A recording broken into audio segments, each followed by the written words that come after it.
Good morning children. आप सब अपनी वर्तनी बुक निकालिए। चैप्टर 13 विराम चिन्ह। विराम का मतलब होता है आराम करना, ठहरना, रुकना, है ना। विराम चिन्ह हमने पिछली क्लास में भी पढ़े थे, है ना। थर्ड में भी पढ़ा हुआ है, सेकंड में भी पढ़ा हुआ है। तो विराम चिन्ह के बारे में हम आज वापस पढ़ते हैं। विराम का अर्थ है रुकना या ठहराव, रुकना या ठहरना।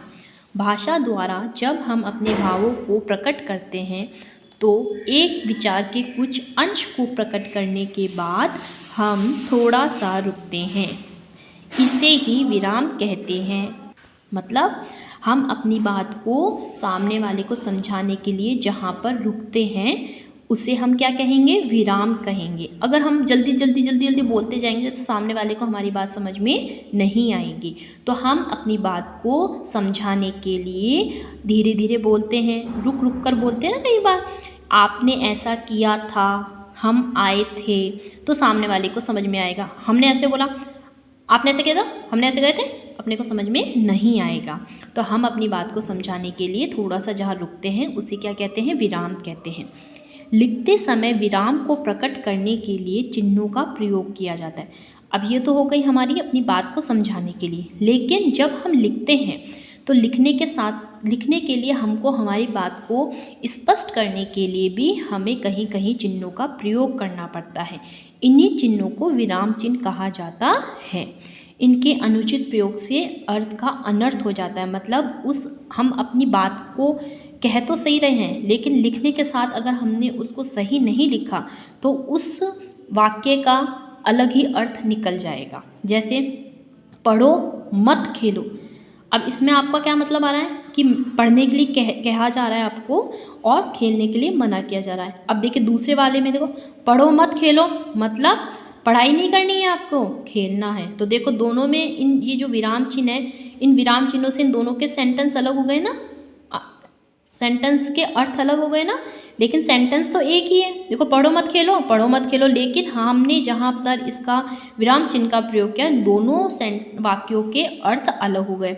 इसमें क्या बता रहा है, पढ़ो मत खेलो मतलब पढ़ने के लिए कहा जा रहा है, खेलने के लिए मना किया जा रहा है। और इस वाले वाक्य में क्या कहा जा रहा है, पढ़ो मत खेलो मतलब पढ़ने के लिए मना किया जा रहा है और खेलने के लिए कहा जा रहा है। ठीक है, तो ये चीज़ आपको हमेशा ध्यान रखनी है। यहाँ विराम चिन्ह का स्थान बदल देने से दोनों वाक्यों के अर्थ में कितना अंतर आ गया, आपने देखा ना।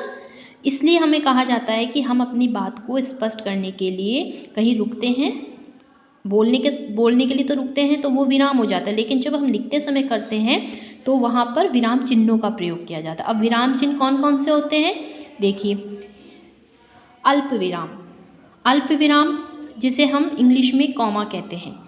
आप जानते हैं कॉमा का चिन्ह कौन सा होता है, ठीक है ना, जानते हैं ना सब, इस तरीके का होता है।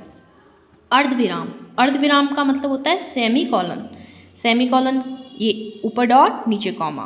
पूर्ण विराम जहाँ हमारी पूरी बात खत्म हो जाती है, पूर्ण विराम मतलब ये वाला पूर्ण विराम का, ठीक है। प्रश्न सूचक चिन्ह जहाँ पर प्रश्न किया जाता है, क्वेश्चन मार्क, ठीक है। विस्मयादिबोधक चिन्ह, विस्मयादिबोधक अभी अपन इसके बारे में अपन डिटेल से पढ़ेंगे। विस्मयादिबोधक का चिन्ह इस तरीके का होता है। कोष्टक चिन्ह दोनों तरफ ब्रैकेट्स होते हैं। अवतरण चिन्ह इन्वर्टेड कॉमास। अपूर्ण चिन्ह कॉलन इस तरीके से। निदेशक चिन्ह ये हाइपन, ये डैश, सॉरी इसको बोलते हैं डैश। योजक चिन्ह हाइपन इस तरीके का, जो डैश होता है थोड़ा बड़ा होता है, हाइपन होता है वो थोड़ा छोटा होता है, ठीक है। अब सबसे पहले हम अल्प विराम के बारे में पढ़ते हैं। अल्प विराम क्या होता है, आपको इंग्लिश और हिंदी दोनों में पता होना चाहिए अल्प विराम और कॉमा का साइन कौन सा होता है, चिन्ह कौन सा होता है। जहाँ थोड़ी देर रुकना पड़े वहाँ अल्प विराम का प्रयोग किया जाता है।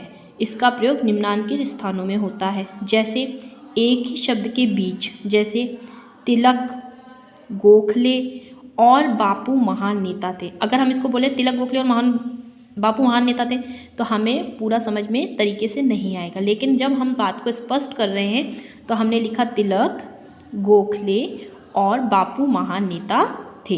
तो जहाँ पर थोड़ा सा रुकना पड़ता है वहाँ पे कौन सा चिन्ह लगाया जाता है, अल्प विराम लगाया जाता है। जोड़े में आने वाले शब्दों के अंत में जैसे रोना और गाना, सोना और जागना, यहाँ पे जोड़े से मतलब है जैसे रोना, रोना का क्या हो गया गाना, सोना का क्या हो गया जागना। तो इन दोनों के रोना और गाना ये जोड़ा बन गया हमारा एक, ठीक है।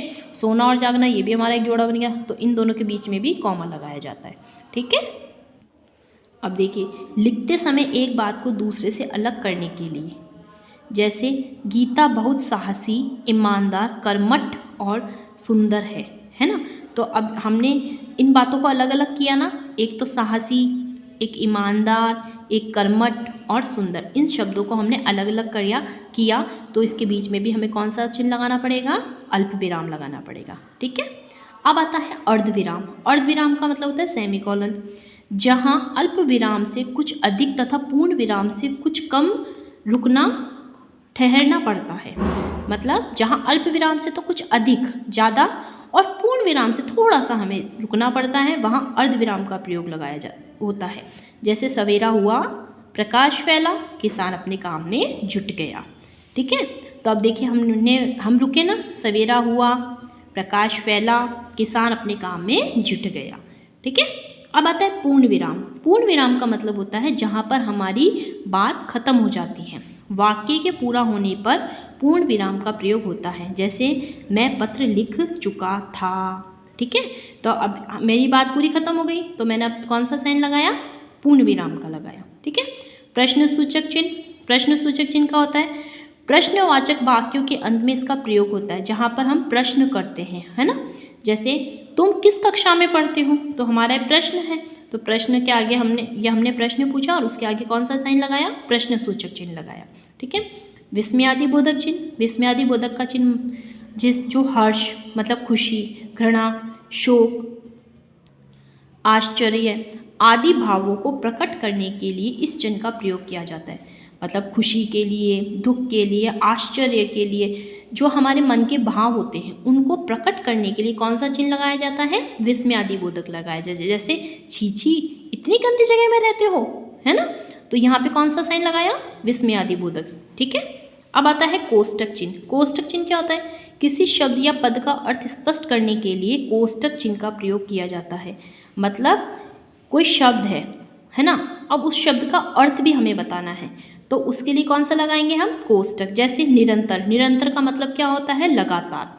निरंतर अध्ययन करना चाहिए, मतलब इसमें हमने निरंतर लिख के और ब्रैकेट में इसका अर्थ लिखा, लगातार अध्ययन करना चाहिए, ठीक है। अवतरण चिन्ह।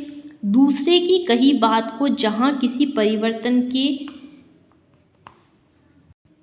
बिना उतारा जाए वहाँ अवतरण चिन्ह का प्रयोग किया जाता है। मतलब कोई दूसरी बात कह रहा है ना वहाँ पे, जैसे पिताजी ने कहा यदि परीक्षा में प्रथम आओगे तो तुमको घड़ा दिलवा दूंगा। यहाँ घड़ा नहीं होगा बेटा, यहाँ घड़ी होगा, ठीक है।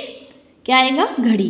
पिताजी ने कहा यदि परीक्षा में प्रथम आओगे तो तुमको घड़ी दिलवा दूंगा।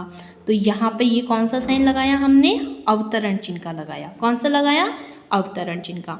अपूर्ण विराम चिन्ह क्या होता है, जहाँ वाक्य पूरा न हो वहाँ अपूर्ण विराम चिन्ह का प्रयोग किया जाता है। जैसे काल के 3 भेद है, अब काल के 3 भेद है लेकिन पूरा ये नहीं हुआ, तो फिर हमने उसके ऊपर अपूर्ण विराम चिन्ह लगाया।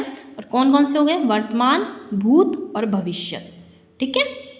निम्नलिखित को पढ़िए, बापू को राष्ट्रपिता कहा जाता, निम्नलिखित को पढ़िए, बापू को राष्ट्रपिता कहा जाता है।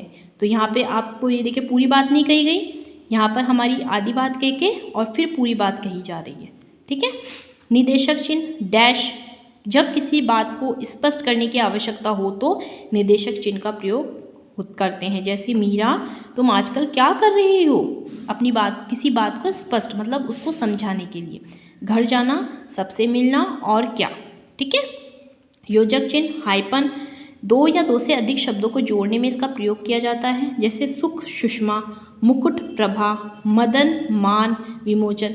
तो ये बीच में जो चिन्ह लगाए जा रहे हैं ये हाइपन होते हैं। जैसे रात दिन, माता पिता, है ना, तो उनके बीच में जो ये चिन्ह लगाया जाता है उसको बोलते हैं हम हाइपन, ठीक है।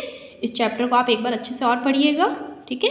और इसके क्वेश्चन आंसर्स जो हैं वो आपको व्हाट्सअप कर दिए जाएंगे। Okay, good day.